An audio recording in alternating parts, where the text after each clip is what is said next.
Okay, T2X. This is the commentary for Mission 9, and hope this is, if not entertaining, at least instructive.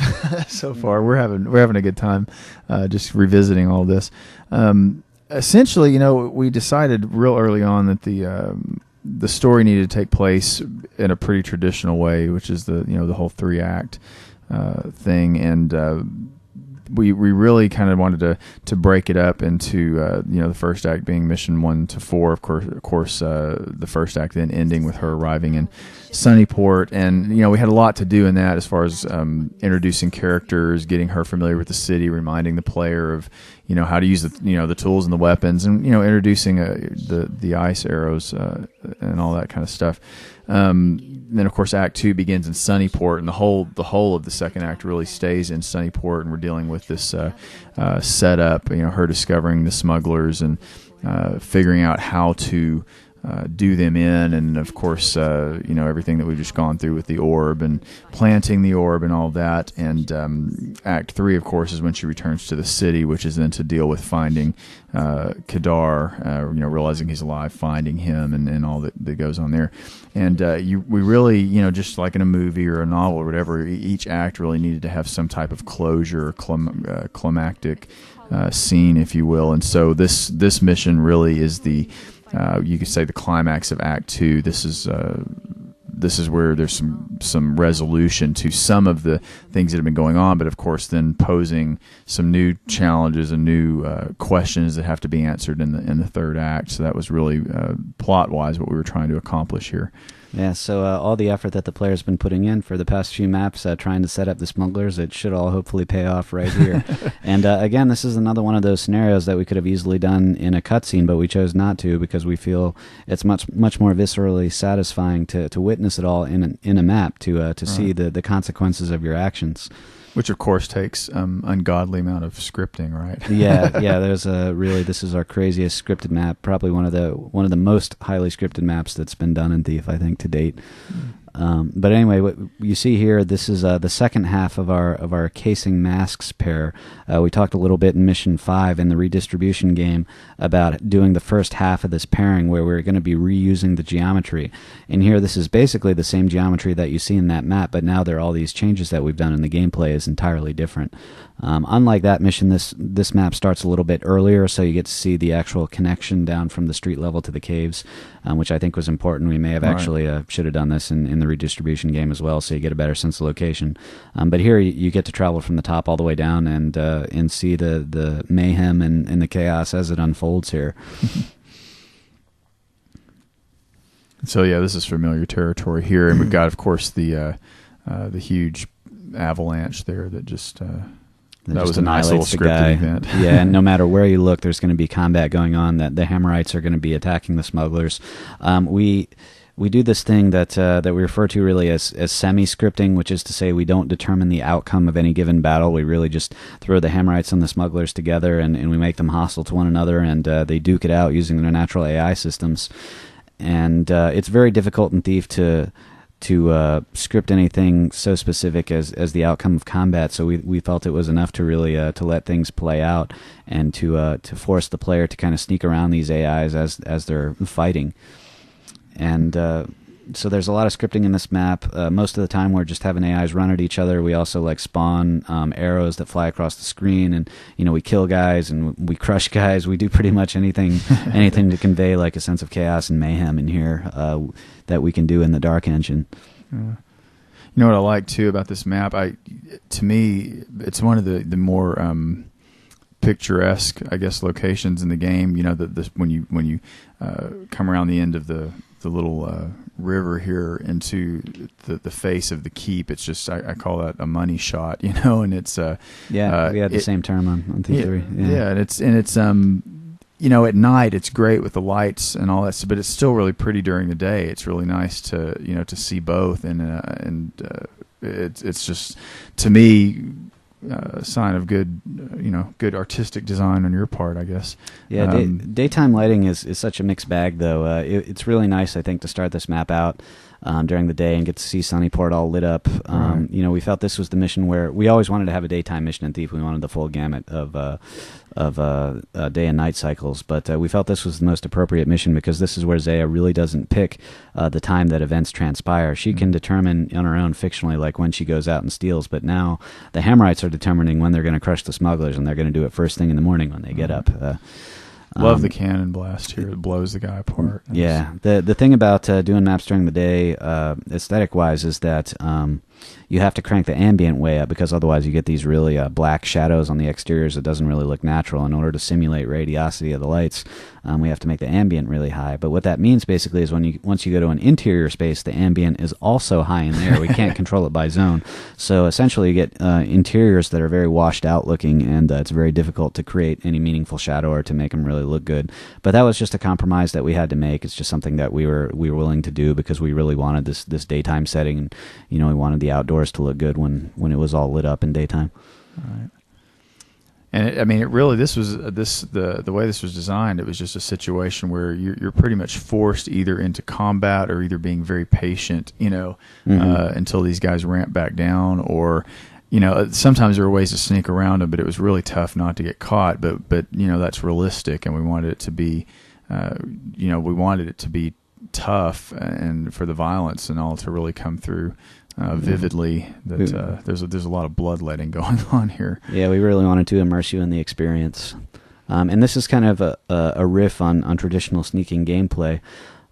We wanted the AIs. We wanted it to be difficult to sneak around, but we wanted the AIs to behave in a realistic fashion. So when an AI is done with combat, they're going to be looking around. They're still going to be alert, and you got to sneak around them when they're still alert. And if you wait, under some circumstances, they'll actually go on patrol. I set them up with patrol pass, so if they calm down, they should go on patrol. But the problem is they almost never really calm down because there's so much other stuff going on in the map, and essentially that's almost kind of a shame, like because sometimes it's almost a little too difficult. Thief and Thief 2 have this kind of slippery slope problem where once you alert an AI, once you get him all the way up to his maximum alert levels, he may ramp back down to a lower alertness level, but his sensitivity remains high, and that's something that's controlled internally. So once you slip up a little bit, and once you fail on some level, then the game becomes more challenging because it's more easy to fail again because that AI is going to be really sensitive. And that's even true even when the player is not the perpetrator. Even if the AIs are ramping each other up and fighting each other, their senses are essentially cranked.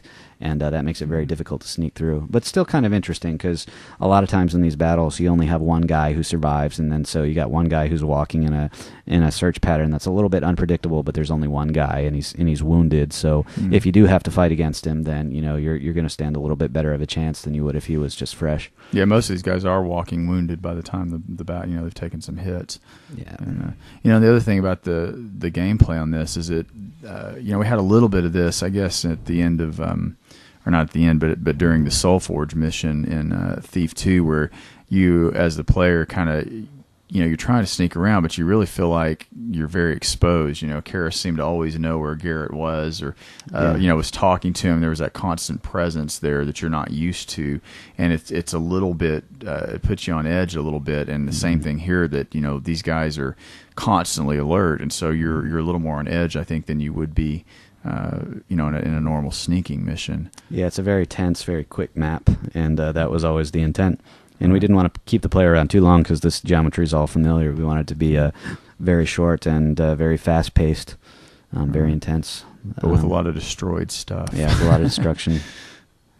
And, we also had, I think, you mentioned there that this is a little bit similar to the end of the Assassin's mission, where you set the alarm off and you're pretty screwed trying to get back to... Yeah, if you haven't played Thief 1, there's a mission, it's the fourth mission in the game, where you go through the city streets and you follow these guys, and then you end up in a mansion, and if you set off the alarm in the mansion, then you have to sneak back through the streets while the city watch guards are basically walking in search patterns, like in the highest alert mode. Yeah, that's actually it's funny. It's actually kind of an illusion. If you look at the way they scripted it, they change their animations and they ramp them up a little bit, but they're not quite as sensitive as guys who have actually been alerted through combat in the game. So it gives the illusion of them being a little bit more alert than they actually are, and it actually works out really well. It's a very, very tense moment at the end of the map, and we thought that was good inspiration for this, but we couldn't pull it off in exactly the same way because we were alerting AIs differently in this map. You got a spider still chasing you there. Yeah, I think that's one of my own. But it's a nice little flooding effect that's going on here. I mean, the hammers are really, we really wanted to, something that we talked about in plot is that it would be nice, obviously to see the environment kind of destroyed too, because the problem before was that the hammers had found the smugglers at the old smuggler hideout and had thought eradicated them years ago, and then set that thing up as a tourist attraction. Come see the old smuggler caves, and now here they are again. They've set up shop again, and so to some degree, you didn't want just the smugglers destroyed, but you also wanted their hideout, ruined and exposed and all of that. And so that's. It's nice that kind of came through in the flooding and some of the doorways falling in and things like that.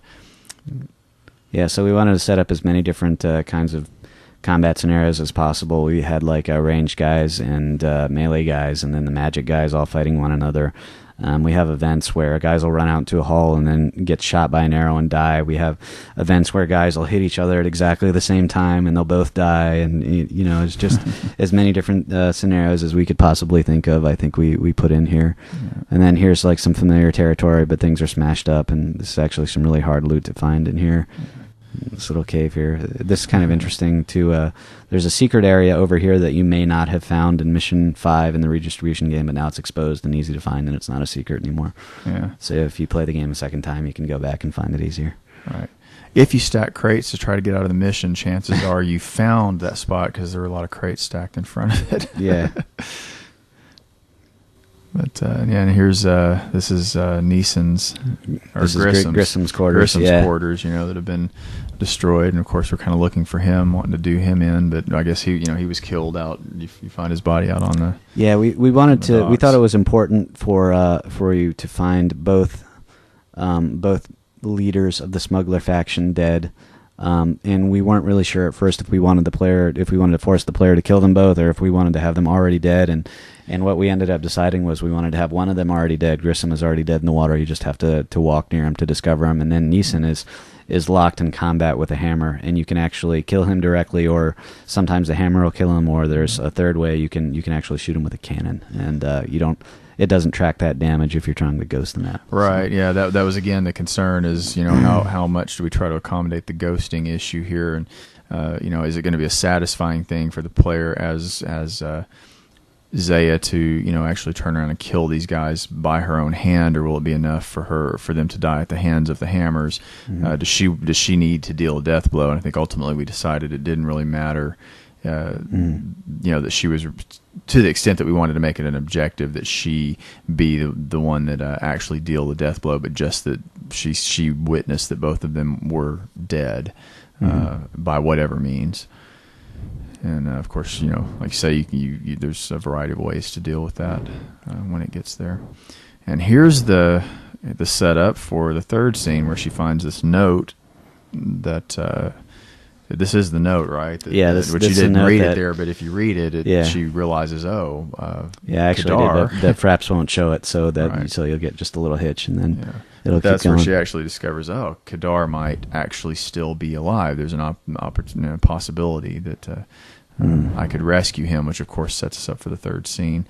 Right, for the third act when she comes back to the city, and that gives us a reason for her to come back to the city. Right. Here's a new area. Yeah, one of the other things we wanted to do different from Casing and Mask was give the player just a couple of little new areas to explore, so everything wasn't all the same. And most people probably don't notice, but there's one door in Mission 5 that you can't get in. It's a door that's locked with double portcullis, and in this mission, if you're clever, as an optional objective, you can come out here through a little window entrance and kind of clear out some smuggler goodies that have been compiled here in the treasure room. Which again is part of the vengeance, cleaning.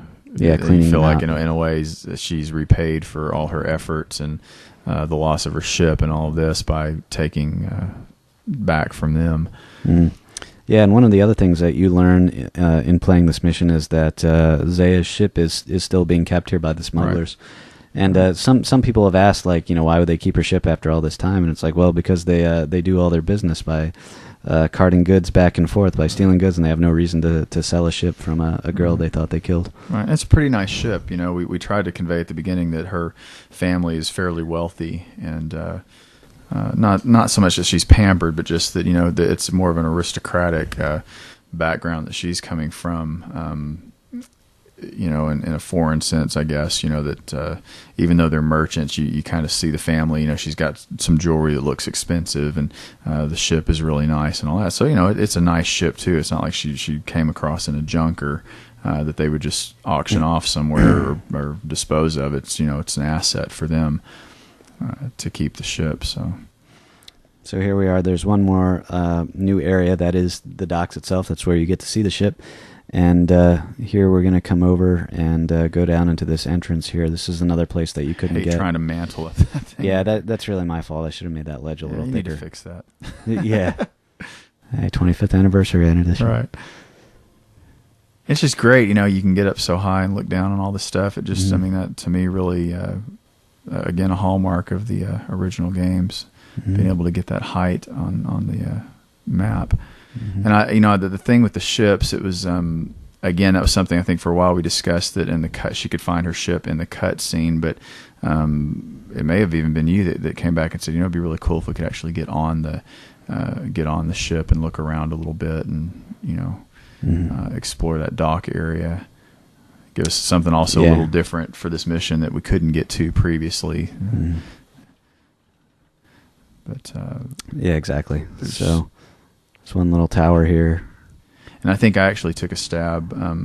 Which again, I'm terrible at draw med, and I by default ended up doing a little bit of design and stuff. But that was, I think, one of the first things I tried my hand at was building that little dock section. I never even showed it to you, I think, because it was so bad. I was like, well, it was actually very hard to build like a cave dock section, because again, we're dealing with a BSP based editor where we were dealing with brushes, and modern caves and games are of course built in 3D package like 3D Studio Max or Maya, and they're brought in, and you can make them as organic as you want. But here we're dealing with brushwork, so it's a huge open space, and a huge open with space, all these objects and stuff. But this actually worked out. We were able to pull this off without running over our poly count budget or doing anything. The poly count budget for Drum Ed, by the way, as a little bit of trivia, is around 1,050 BSP polygons, and then an unspecified number of non-BSP based actor polygons. Just until it crashes. Yeah, just until it crashes. Yeah, it's a hard limit. You just have to kind of get it, just experiment. Yeah, that's the thing. It's both a blessing and a curse to have those kind of hard limits encoded into where modders can't change them, because it forces you to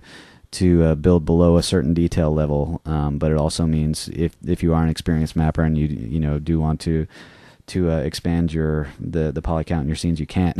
You have to squeeze it all into those 10,000, or not 10,000, those 1,000 polygons, 1,050. Yeah, see, I have no idea what you just said, but yeah. But I know it kept crashing, and we could originally, even when the gate was there, I think in some of the earlier builds of this, you could swim out, you could get out of the world by there's a little space in the gate there between the gate and the rock that you could actually swim out and see the outside world. Yeah, so here are the little cannons. Love the cannons. I thought that cannons was a nice are little touch. Yeah, they're kind of fun. They're just little gimmicky not a big objects. deal, but yeah. And here we have another instance of a place where you can use an ice arrow. Just wanted to have one more in here. You can actually use a rope arrow to get over there too, but I thought it was better to use an ice arrow. So, and just a little extra loot. And hopefully the player will recognize their ship from Mission 1. Even though you weren't on it. Even though you weren't on it, you could see it. Yeah, you could see it. It's the first thing that you see in the game. And if not, then at the very least you'll kind of get it from, I think, the way that the space is laid out, because it's the ship that's that's presented to you right at the end of the dock and in the most obvious way. Well, I hope people got to in Mission 1 when the guy closes the gate and said, "Don't worry, I'll take care of your ship." That was actually a smuggler. That was actually you. Yeah. That was me, but it was actually a smuggler who they were already setting her and Kadar up from the beginning. I mean, to take all their stuff. So